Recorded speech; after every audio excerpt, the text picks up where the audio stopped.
विहिरी त्या ढासळल्यात, त्यांच्या मदतीसाठी कुठे काही पाऊल नाही, खरडून गेलेल्या जमिनीसाठी कुठे उपाययोजना नाही. आणि त्याही पलीकडे जाऊन आम्ही धान उत्पादक शेतकऱ्यांच्या जिल्ह्यातून येतो की मी सुधीर भाऊ आम्ही मागणी केली होती की धान उत्पादक शेतकऱ्यांचं प्रचंड नुकसान झालंय आणि त्यामुळं त्यांच्या धानाला भाव नाही, हमी भाव नाही. अशा वेळेस 20,000 रुपये प्रति हेक्टरी बोनस देण्याची मागणी आम्ही केली.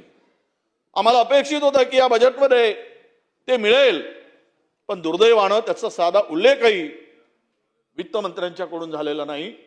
आणि धान उत्पादक जिल्ह्यातील धान उत्पादक शेतकऱ्यांना आपण वाऱ्यावर सोडण्याचं काम केलं अध्यक्ष महोदय.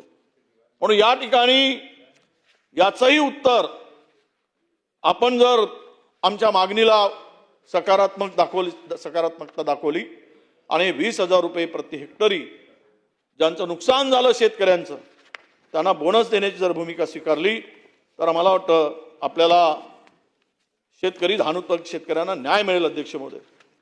मी घोषणा तर झाली, पण तुमच्या 25 सप्टेंबरच्या 2 लाख